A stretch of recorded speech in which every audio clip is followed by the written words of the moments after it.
What's up, guys? Game just ended a little bit ago. It was a valiant effort, and we just fell in overtime, 23-20 to the Pittsburgh Steelers. I'm here with Dallas Stewart to do our recap. First off, though, I want to give a shout out to my buddy Steel Maiden, and make sure you guys go subscribe to him. I was on his channel earlier doing some talks about this game earlier on a live stream on his channel, so make sure you sub him up. And yeah, let's get into it. Dallas, how you doing? I'm doing good. This one really hurt. Yeah. They gave us some hope, man, but in the end, you know, it just got into overtime. It was a crazy, tense game, and then TJ Watt punched the ball out when Geno should have just thrown it away, and then that was pretty much it from there. They were in chip shot field goal range, but first half, we looked like crap in the first half, and then we started punching at them in the second half. That Alex Collins touchdown. I'll tell you what, if I was proud of anybody right now on this team, I'll tell you what, Trey Brown looked good tonight. We got that third down stop in overtime where we got the ball back. Yeah, but then unfortunately we got stripped. But I think it really just the turning point of that game. I thought I played a nice game. What? On the defensive side. Who? DJ Reed. Yeah, DJ Reed played all right. He did let some plays get by him to Johnson, but other than that, Reed played good. And then, yeah, it was just But we had a feeling that it would be how it was going to be this way. We could possibly lose this game, but I just didn't think that we would lose it in that big of a heartbreaking fashion like that. I mean, they gave us some hope. We picked Pittsburgh. Yeah. Yeah, 2 of the 4 losses in overtime. Just overtime losses are even worse. Yeah, They hurt more, I think. Yeah, that's just like we said. That's just the hand we're dealt. I mean, Yep. Obviously, if Russell hadn't gotten injured, who knows how different it would have been. But it's like it is what it is, and this is just the hand we're dealt this year. Yeah. The defense gave up some big plays. And the offense was the worst offensive half of football I think I've ever seen them play. Oh yeah, 3 first downs at halftime. Yeah, that was way worse than the freaking game against Minnesota last year on that Sunday night. Because it was scoreless after 1. Our defense was actually hanging in there. Our offense couldn't do anything. The bad first half I think really came back and haunted us in this game. Yeah. You play a better first half, and we pull off this upset on the road with exactly. a backup quarterback. Yeah, especially with the way the defense was playing earlier, and we weren't getting any pressure on not getting any sacks on Roethlisberger. The only big play that happened was that fluke fumble that he ended up having. We couldn't even take advantage of it because of that. That Jamarco Jones hold really costed us. Yeah, really costly penalty, but man, I did not know. And on the Steelers' go-ahead field goal drive after the Chase Claypool offensive pass interference, Jamal should have had an interception on that. If Jamal would have had an interception, on that play, could have set us up in game-winning field goal range. But the 3rd and 15 to give up 12 yards to get into Chris Boswell field goal range, that really killed us because 3rd and 15, they weren't in field goal range, and you give up a 12-yard pass. We get a stop right there. That last drive would have been a game-winning drive. Yeah, it would have been. At least we were able to get it downfield and get into Myers' range, but Metcalf was trying to do too much. He should have just went out of bounds on that one. Should not put us through all that stress. But then at least Myers made the field goal, got us in the overtime. Myers was good tonight. No misses. Yeah. But I was starting to lose confidence in Myers because he's missed a few field goals, missed a critical extra point in the Tennessee collapse. Yeah. But man, I'll tell you what though, I think for the way we are, this was like we said, if we want to try to give us hope, we would have had to try to win 2 of these next 3, and this is one game that, well, it's going to be tough going against a tough New Orleans team next week too. Yeah, coming off of a bye, but we have the next 2 at home, and hopefully we can carry this over the way we played in the second half. And get a win on Monday Night Football against New Orleans. Get the next 2 and at least be 500 at the bye week to at least salvage somewhat of what it looks like it's going to be a lost season. Yeah, if we lose one more game during that, I think the season's we could pretty much write off the season, and we would. Yeah, because they probably have for sure 2 blowout losses after the bye week, even with Wilson coming back. Yeah, with how bad the defense is, probably get blown out by Green Bay and Arizona.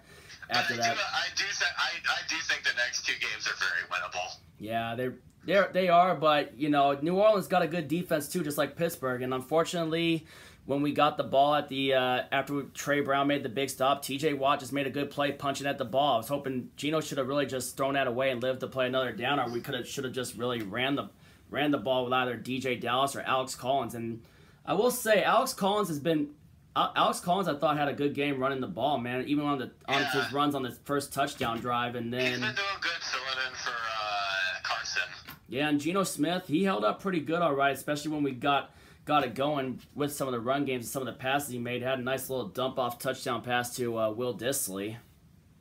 But yeah, I thought Will Dissly had some nice catches, and Gerald Everett with a big catch to set up that Dissly touchdown to cut it to 17-14. Yeah. If we would have won that, this would have definitely it would have been our win of the year. If we would have been able to come all the way back and complete this comeback, this would have been the win of the year, and this could have been a season-changing win. Yeah, well, now we got. This could have really changed our season. Well, now we got. 3 would be. I mean, I'd be feeling a little bit better about the season. Yeah, well, now we have to try to get. 2-4, and the season's Dallas on the verge of slipping away. Yeah, well, now we have to try to get to 500 to at least have a little bit, but you know, it's like then again, it's just and I just gotta say, I hope for a speedy recovery to Darrell Taylor, but it doesn't look too good, man. If it's spinal cord or one of those, then his career could be in jeopardy right now. Yeah, he could be like Ricardo Lockett in 2015. Yeah, I just hated seeing that. You never want to see that to anyone. I hated freaking seeing that because Darrell Taylor's been one of the bright spots on our defense, and he's been one of the only ones that's been leading our team in sacks this year, and this is just a bad blow for us. It sure is. Yeah. Do we now maybe think about trying to sign Geno Atkins now after that? Maybe. Yeah. And Damian Lewis went out. Yeah, Lewis went out, and Jamarco Jones had to step in, and then that costly penalty. But I think that shit. And didn't you say that Collinsworth and Tirico were saying that was a bad call? And they said it was a bad call. If that was a bad call, then that fucked us, man. That pretty much fucked us. Yeah, but Chase Claypool kind of had a offensive pass interference penalty, and then knocked him back, and then Jamal. It knocked him out of field goal range, but then If Jamal would have had an interception on that, then we could have at best been going for a game-winning field goal. Yeah, exactly. But the key play, and not only that, the play after that 3rd and 15 to give up 12 yards and let him get into field goal range, that was unacceptable. It really was. You gotta force a punt there. Yeah, exactly. We had him out of field goal range, and we let him get those yards back, and then Boswell makes it like it's nothing. That's why Boswell's a pretty damn good kicker. We had another chance in the first half, and we couldn't get an interception in the red zone. Yeah.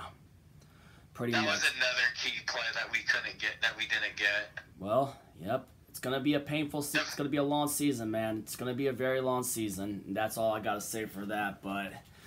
Yeah, and the first half just really came back. I think the reason we lost this game was the first half. Yeah, but, I'm proud of the way this team fought, though. I'm proud of the way they fought, but... Yeah, this looked like it was going to be one of the worst losses of the year. This looked like it was going to be a blowout. Yeah, but we fought back, and it was a hell of an effort, but in the end, T.J. Watt just made a great play on Geno Smith, punched the ball out, and they recovered it in field goal range, and that was pretty much the game. I mean, yeah. Yep, we got 8 days to try to get this bad taste out of our mouth. Yeah. And the hole is getting even bigger. Yep, the hole is bigger, but, 4 games out of the West, and the season is...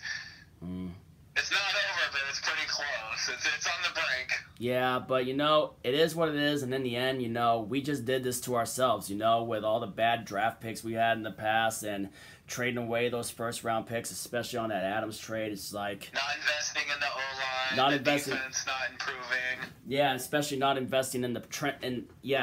O-line and not investing in the pass rush.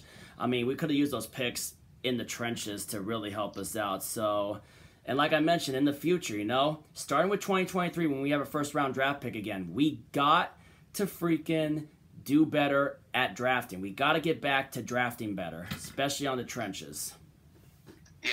Yeah, but this is a tough loss, man, and I just got to say, a good game by the Steelers, and it was a hell of a matchup. I didn't think that we were going to be able to claw back in the second half. Thought we were going to get shut out, but, man, it's just like we just came out. We made it a game. I'm proud of the way our guys fought, but it sucks about the way we lost. You know, it sucks we couldn't.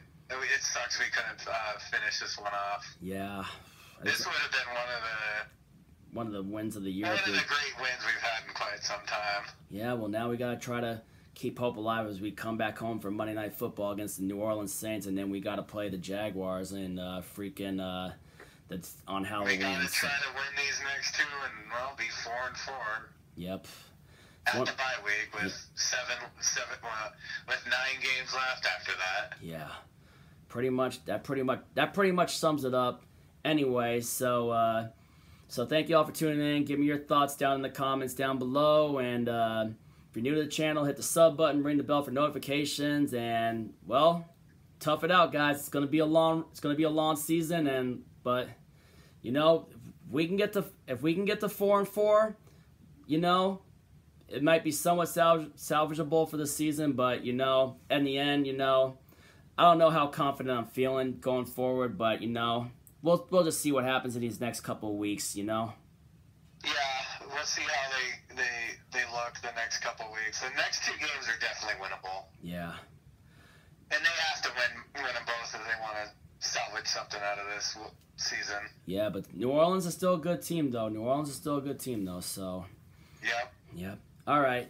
I'm going to get on out of here, get ready to go to bed. Got work in the morning. Dallas, thank you once again for coming on again. Yep, no problem. All right. Anyway, I'll catch y'all later. If you ain't with it, you ain't infamous. And as always, go Seahawks.